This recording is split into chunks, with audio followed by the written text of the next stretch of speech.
Good morning.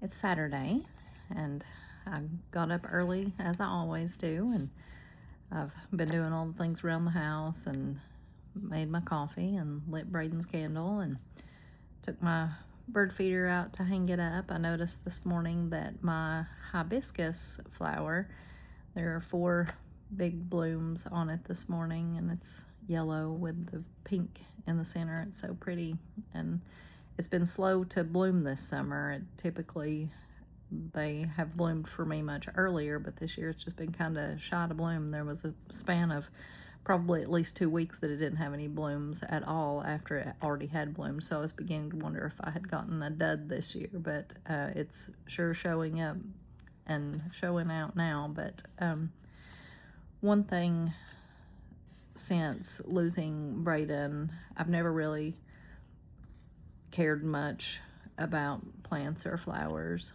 before.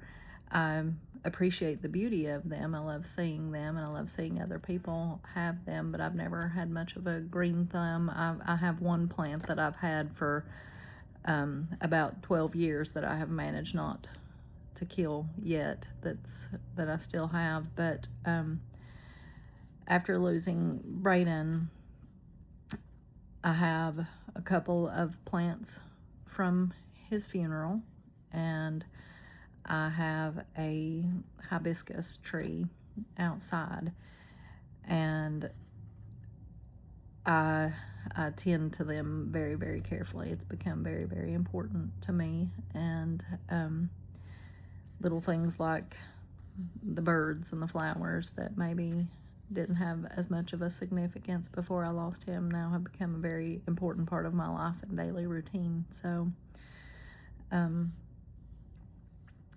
this morning I already wrote my letter to Brayden, and the letter that I'm reading today is letter number 158, but I have not missed a single day in writing a letter to him since April 27th. I've written 111 letters since April 27th, and so now the amount of letters that I have written in total is 256.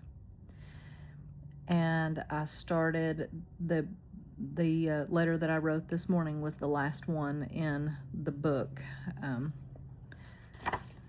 I'll just show you. I write them in these books, and so tomorrow morning I'll be starting a new book. That'll be my 3rd book, and I want to write to Brayden every day. It's very, very important to me, and you know, as I've said many times, my grief is my own. What I feel led to do is not to make somebody else feel like they're somehow failing because they haven't done that, or that it's something they need to do. I didn't start immediately. It was several months after he had passed that I started writing the letters, and for a long time I didn't write them every day, but now it is something that has become very important to me, and it's just the conversations that I have with him every day. And so listening to them, it may be boring, it may be redundant, but it's just essentially a day in our life and my interactions with my son, and it's important to me to do that every day. And so as long as I can and am able, that's what I will do. And you know, there may come a day that I can't do it, but for now it's what I want to do. So I'll go ahead and read this letter. It's from May 9th, 2026, and this is letter number 158. Good morning, my precious boy. Today is Saturday, one day until Mother's Day. That sounds ominous, doesn't it? I don't mean for it to. I think I woke up on the wrong side of the bed again. I'm sitting alone in the living room, as I do every Saturday morning, trying to center myself and calm my mind for the day. I'm in a bad mood. I recognize that, and I want to try to fix it before I ruin my day and everyone else's. I lit your candle and told you good morning. I stood at the kitchen window for a while, hoping for a hummingbird to show up. I haven't seen any more since that first one, 2 days ago. I know they will show up soon. I remember the same thing happened last year. One showed up and then it was 5 or 6 days before I saw another one. Speaking of lighting your candle, it's the new one I got, the hummingbird tea cake, and it's almost gone.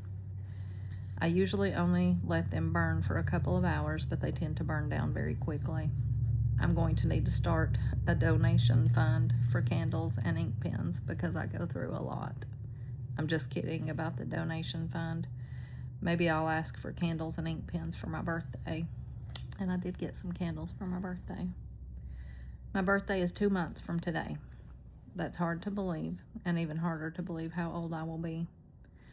Life really does fly by.